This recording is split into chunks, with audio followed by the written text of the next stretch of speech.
हम लोग अभी तक 3 तत्वों में यात्रा कर चुके हैं।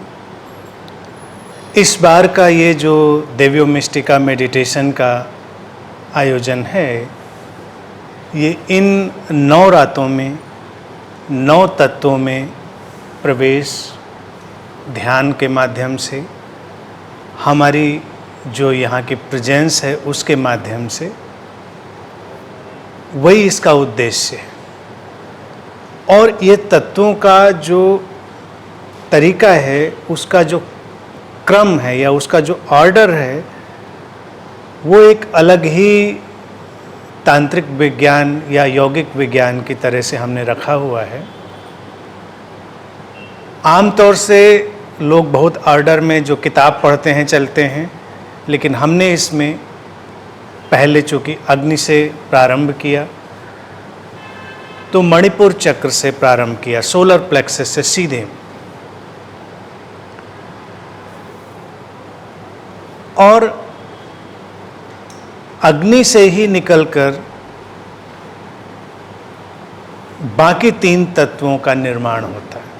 अग्नि या जो हमारे अंदर की लाइफ फोर्स है, जो फायर की तरह जलती है,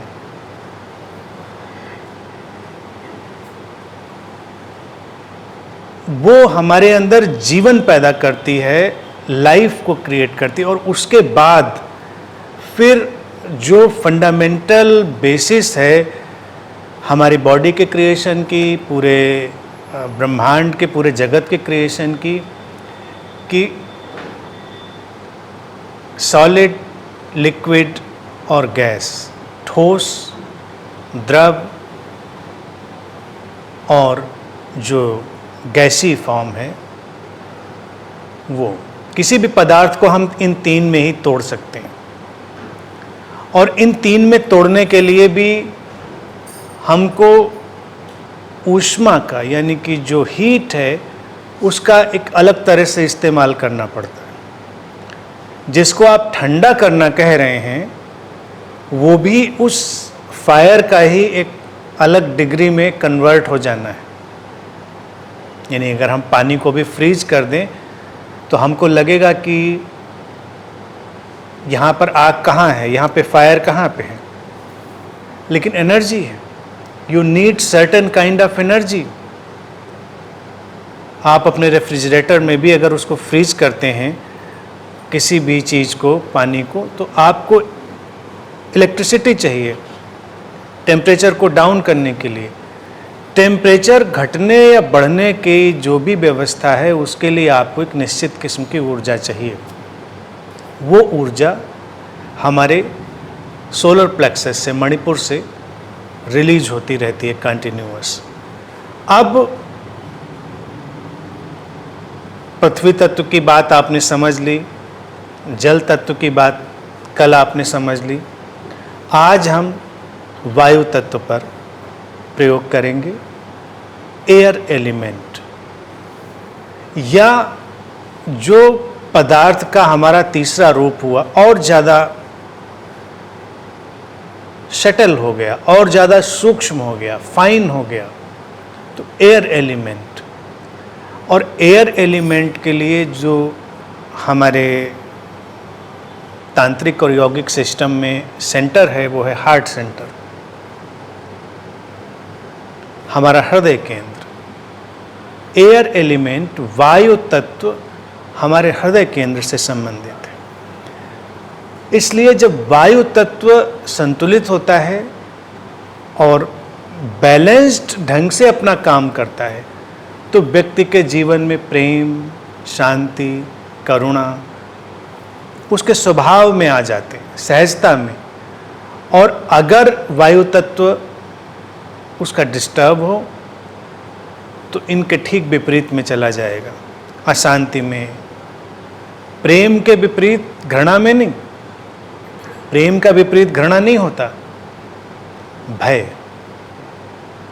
व्यक्ति के मन में तरह तरह के भय पैदा होंगे, दुश्चिंताएं पैदा होंगी, फोबियाज पैदा होंगे, तमाम तरह के जो साइकोलॉजिकल हमारे कॉम्प्लेक्स हैं, फोबियाज हैं, वो पैदा होंगे। तो अगर हमें फोबिया पे काम करना है, मान लो, तो वायु तत्व को संतुलित होना चाहिए। अनंत में हम जितने भी प्रयोग करते हैं, हमने इसको पहले ही सबको स्पष्ट किया हुआ है कि हमारा कोई भी उद्देश्य यहाँ पर ये नहीं कि आपकी ये चीज़ ठीक करनी है या वो ठीक करनी है। लेकिन मैं बता देता हूँ कि बाई प्रोडक्ट में उसका रिजल्ट ये आता है। आपका जो उद्देश्य है वो है ट्रांसेंडेंस, आपका उद्देश्य है मुक्ति। मुक्ति का अर्थ ये नहीं कि जीवन मृत्यु के चक्र से मुक्ति। मुक्ति का अर्थ है जिसने भी हमको बांधा है जीवन में, विचार ने, भाव ने, पदार्थ ने, जितनी भी तरह की बांधने की हमको चीज़ें हो सकती हैं, उनको हमें हटा देना है। और बंधन को हटाना है अर्थात अपने पास को हटाना है। पास को हटाने का अर्थ है कि पशु भाव से हट जाना और दिव्य भाव में प्रवेश करना। मैंने इसकी चर्चा विज्ञान भैरव तंत्र पर बोलते हुए एक बार करी थी कि साधना में जो विज्ञान भैरव तंत्र की है उसमें 3 स्टेजेस वो मानते हैं, पशु भाव, वीर भाव और दिव्य भाव। वीर भाव हमारा साधना का जगत है, यानी हम जो भी करेंगे वो साधना के लिए करेंगे। करना एक वीरता है, बंधन से मुक्त होना एक वीरता है, साहस है, करेज है। नहीं तो आम व्यक्ति कहता है ठीक है, ऐसे ही है, चलता है, अब क्या करें, घर में हमारे ऐसे ही होता है, लोग ऐसे ही हैं और हमारे यहाँ तो ऐसे ही मान्यताएं चली आ रही हैं, या इस उम्र में कहाँ अब ये सब चीज़ें हम बदल पाएंगे। यानी कि ये पशु भाव हुआ कि आपको लगता ही नहीं कि बदलाव संभव है, वो अचेतन अवस्था। और वीर भाव वो हुआ साधना की अवस्था जब आपको लगता हाँ बदलाव हो सकता है, बदलाव तो संभव है, बदलाव तो कभी भी संभव है, जीवन में परिवर्तन किसी भी मुकाम पर संभव है। तो वो हुआ वीर भाव। इसीलिए हर साधक, हर मेडिटेटर एक वीर है, वॉरियर है, वॉरियर ऑफ लाइट है, वॉरियर ऑफ कॉन्शियसनेस है। तलवार से नहीं लड़ाई लड़ रहा है, उसके पास अपने होश की तलवार है, अपनी अवेयरनेस की स्वॉर्ड है। अब एयर जो है, वायु तत्व, उसको आप देखें कितना फंडामेंटल है। सांस लेते हैं हम तो उसके लिए हवा चाहिए। पानी के बिना तो आप फिर भी काफ़ी देर जिंदा रह जाएंगे। पहला जैसे पृथ्वी तत्व था तो उससे भोजन संबंधित होता है, तो भोजन के बिना आप बहुत दिन रह जाएंगे। उससे कम दिन आप पानी के बिना रह पाएंगे, और फिर जब हवा आएगी उसके बिना तो आपको बहुत ज़्यादा मौका नहीं मिलने वाला। सांस चलनी है, उसके लिए हवा चाहिए, और हवा में भी हम क्या ले रहे हैं? ऑक्सीजन। ऑक्सीजन बहुत ही महत्वपूर्ण है। वो हमारे शरीर में जब जाती है तो फिर से हमारे फंडामेंटल जो तत्व की बात मैंने करी थी, फायर एलिमेंट, उसको फिर से वो और ज़्यादा सक्रिय कर देती। सक्रिय तो सब कर रहा है, हर तत्व उसको सक्रिय कर रहा है। पृथ्वी तत्व भी सक्रिय कर रहा है क्योंकि वो ईंधन दे रहा है, जल तत्व भी सक्रिय कर रहा है क्योंकि वो उसको मोमेंट की, उसकी फ्लूइडिटी की, उसके फ्लो के लिए वो उसको सहायता दे रहा है। लेकिन अगर उसमें जो आग जल रही है उसको ऑक्सीजन ना मिले तो वो बुझ जाएगी, जीवन खत्म हो जाएगा। इसीलिए अगर हम सांस नहीं ले पाएँ तो ज़्यादा देर जिंदा नहीं रह पाएंगे। लेकिन फिर आपको लग सकता है कि कभी कभी सोच के, अब वायु तत्व था तो उसको हृदय में कहाँ से जोड़ लिया, आपको गले तक समझ में आ सकता था। सांस ले रहे हैं, सांस ले रहे हैं तो हृदय, भारत में जो भी प्रयोग किए गए बहुत ही गहरे और खूबसूरत, इसीलिए इन सारे तत्वों को बांधने वाला एक अलग तत्व भी होता है जिसकी कहीं भी चर्चा नहीं करी जाती है, वो है प्रेम का तत्व, एलिमेंट ऑफ लव। सारे तत्व कंबाइंड होते हैं और उसमें जब प्रेम तत्व को शामिल कर दिया जाता है तो उनकी गति दिव्य होती है। जैसे हमारे शरीर की फायर को चलाए रखने के लिए, बाहर की भी किसी आग को जलाए रखने के लिए ऑक्सीजन चाहिए, ऐसे ही जीवन में प्रेम भी ऑक्सीजन की तरह। कई बार तुम्हारे साथ सब कुछ ठीक है, सारी चीजें बिल्कुल बेहतर हैं, लेकिन अगर जीवन से प्रेम बिल्कुल नदारद होता चला जाए तो भी तुम्हारे लिए जीना मुश्किल हो जाता है, तुम्हारे जीवन की आग बुझने लगती है। बिना प्रेम के लोग कई बार जीना बहुत मुश्किल पाते हैं, डिप्रेशन में जाएंगे, सुसाइडल हो जाएंगे, तमाम तरह की बीमारियों से ग्रस्त हो जाएंगे, अंदर एक मरने की प्रक्रिया शुरू हो जाएगी। और प्रेम स्पर्श करे, कैसा भी प्रेम हो, किसी भी तल का प्रेम हो, व्यक्ति के अंदर जैसे एक आग जलती है, फिर से एक रोशनी पैदा होती है, फिर से जीने की चाह पैदा होती है। प्रेम का जो सबसे निचला पायदान है, काम वासना, अगर वो भी सक्रिय हो तो भी व्यक्ति को जीने के लिए कुछ मिलता है, उसको लगता है कि जीना है। और फिर वही ऊर्जा, प्रेम की वही जो नदी है, जब आगे बढ़ती है तो जीने के लिए तमाम तरह के विकल्प, तमाम तरह के रंग व्यक्ति के जीवन में खुलते हैं। इसीलिए वायु तत्व की जो सीट है, जो सेंटर है, हृदय को बनाया और हृदय में दिया हमने प्रेम तत्व का स्थान। और हृदय में प्रेम का ही स्थान नहीं दिया हमने हृदय केंद्र में, वो शांति का स्थान है, पीस का स्थान है। अर्थात प्रेम वही जो शांति लाए। प्रेम की कसौटी अगर आपके पास कुछ हो कि प्रेम है या नहीं है, तो वो उसी से पता चलेगा कि जीवन में शांति कितनी है। आप कहें कि प्रेम है जीवन में और प्रेम हिंसा ला रहा हो, प्रेम युद्ध ला रहा हो, प्रेम बिखराव ला रहा हो, प्रेम तुम्हारे अंदर तनाव ला रहा हो, तो प्रेम नहीं है। तमाम परिवार ऐसा मानते हैं कि वो प्रेम पर खड़े हैं और प्रेम पर जी रहे हैं। उनके आपस के संबंधों को देखिए, संबंधों में इतना तनाव, विक्षिप्तता की हद तक, संबंधों में इतना खिंचाव कि जैसे एक युद्ध चल रहा हो। अब जिंदा है, क्योंकि जिंदा तो आप रहेंगे, जिंदा रहने के लिए आपको बस खाना पीना और कुछ सुविधाएं चाहिए, तो जिंदा रहना ही सबसे बड़ी बात नहीं है। जीवंत होना एक अलग बात है। जिंदा होना तो बस यही है कि सांसें चलती हैं, सब अच्छा है, बढ़िया है। और जीवंत होना है कि जीवन एक नई करवट लेता है, एक नई ऊंचाई लेता है, एक नया आयाम खुलता है। तो उसके लिए वायु तत्व का प्रयोग और उसका एक्सप्लोरेशन और उसमें एंट्री जरूरी है। हवा हमको निर्बंध बनाती है, बाउंड्रीलेस बनाती है, हमको वननेस का एहसास देती है। प्रेम में आपको क्या एहसास होता है कि हम एक हैं, तो वो हमारी सांसों में भी, हम ब्रीदिंग शेयर कर रहे हैं, सांसें शेयर कर रहे हैं। जो सांस हमने ली वही आपने ली। इस हवा में, सांसों में कोई दीवार नहीं, दीवार पैदा करने का कोई उपाय भी नहीं है।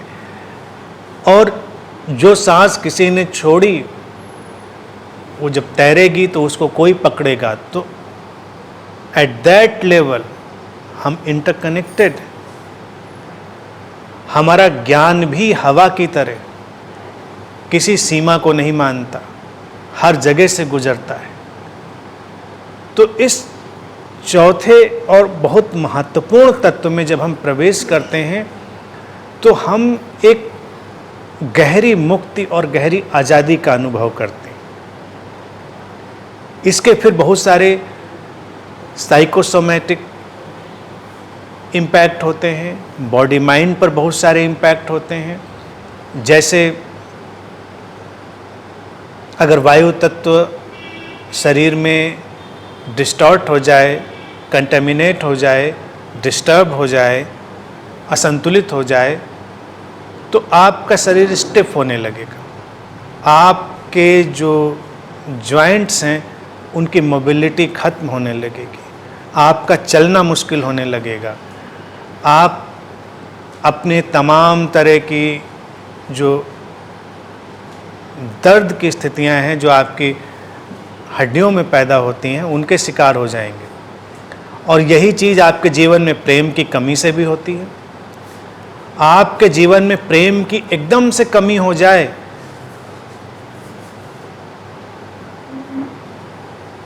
आप पाएंगे आप तमाम तरह के अपने डिसऑर्डर के शिकार हो गए हैं। बॉडी में शरीर स्टिफ होने लगा है। प्रेम में जब आप होते हैं शरीर आपका लचीला स्फूर्ति वाला होता है, इसीलिए प्रेम में आप नाचना चाहते हैं, गाना चाहते हैं, बहुत कुछ करना चाहते हैं। अब जैसे आजकल की बड़ी कॉमन प्रॉब्लम होती है आर्थराइटिस। तमाम महिलाओं को तो 40 की उम्र पकड़ते पकड़ते हो ही जाती है, जिनकी शादियां हो चुकी उनको तो और जल्दी। अगर घर में प्रेम का माहौल नहीं है और हम मशीन बन गए हैं, हम कर्तव्य के नाम पर, परिवार और प्रेम के नाम पर बस केवल एक मशीन की तरह फंक्शन कर रहे हैं विदाउट लव, और उसमें प्रेम का कोई शुद्ध रूप नहीं है, तो आपका शरीर धीरे धीरे जवाब देने लगेगा। आपका चलना फिरना, क्योंकि चले क्यों? चलने के लिए कोई वजह चाहिए। अब हवा बहे तो उसके लिए एक उन्मुक्त बहाव की स्थिति चाहिए। इसीलिए अगला तत्व जो आएगा वो आकाश आएगा, क्योंकि आकाश की जो विराटता है उसमें ही सारा फैलाव होगा। अभी चौथे पर प्रेम रुक जाए, आप निश्चित रूप से अपने इस डिसऑर्डर के शिकार होंगे। मैं एक बार, बहुत पहले की बात है, आज से करीब 20-22 साल हो चुके होंगे या ज़्यादा भी हो सकते, 25 साल भी। मैं यूनिवर्सिटी में था, लखनऊ यूनिवर्सिटी में उस समय। तो एक महिला मेरे संपर्क में आई, तो किसी ने कहा कि इनको कुछ आप गाइड कर दीजिए। मैंने कहा समस्या क्या है? और उनकी उम्र कोई 32, 33, 34 साल ऐसे रही होगी। उनके हर जॉइंट में आर्थराइटिस हो चुकी थी, सारी उंगलियां उनकी टेढ़ी हो चुकी थी, उनसे चला नहीं जाता था ठीक से। इतनी युवा महिला, जब मैंने उनको देखा तो मैं हैरान रह गया। मैंने कहा क्या प्रॉब्लम है आपको? अब प्रॉब्लम उन्होंने मुझसे अपनी जो डिस्कस करी वो आप समझें, वही इन सब चीज़ों का क्लू होता है। उनको शक कि उनके हस्बैंड का कोई एक्स्ट्रा मैरिटल अफेयर चलता है, शक। अब उनके पास संसाधन भी थे, तो हस्बैंड कहीं काफ़ी दूर फैक्ट्री थी उसकी, वहाँ काम करने जाता था। वो इधर अपनी गाड़ी से निकले, उधर वो ड्राइवर लेके अपनी गाड़ी से निकले उसके पीछे जासूसी करते हुए। उसके लौटने से पहले घर लौट आएँ तो साथ में बैठ के खाना वाना खाएं। और उनका पूरी दिनचर्या बस इसी बात में थी कि अपने हस्बैंड की जासूसी कैसे करें, कहाँ से इसको पकड़ें। शक है कि कोई एक्स्ट्रा मैरिटल अफेयर चल रहा है कि नहीं चल रहा है ये पता नहीं, लेकिन ये एंटी लव हो गई, सिचुएशन एंटी लव हो गई कि आप अपने प्रेम की बात करें, दूसरे के प्रेम की बात में आप क्यों पड़े। और अगर नहीं है प्रेम आपसे, किसी और से है, तो आपको क्या करना? आप कुछ नहीं कर सकते, यकीन मानिए। ये सामाजिक स्थितियां हो सकती हैं, उनके नैतिक इशू भी हो सकते हैं, लेकिन जो एक्चुअल इशू है वो यही है कि प्रेम घटता है, यहाँ घटे वहाँ घटे, वो हवा जैसा है, उस पर किसी की रोक नहीं, आप कुछ कर नहीं सकते। आप रोक लें हवा को, सांस रुक जाएगी। बस ऐसे ही प्रेम है। तो अगर किसी का किसी के प्रति प्रेम भी हो जाए तो आप उसको सामाजिक नैतिक दायरे में हो सकता है एनालाइज कर पाएँ, लेकिन आप कर कुछ नहीं सकते। और अगर आप कुछ करेंगे तो आप तमाम तरह के डिसऑर्डर के शिकार हो जाएंगे। मैं ये नहीं कह रहा कि ऐसा होना चाहिए, मैं प्रेम का स्वरूप बता रहा हूँ। वो हवा जैसा है, वो हवा जैसा बहता है, वो दीवारें नहीं मानता, वो खिड़कियाँ नहीं मानता, वो हमारे कोई जेल खाने नहीं मानता। हवा को कहाँ कैद करेंगे, वो कैद नहीं होती। तो वही है वायु तत्व।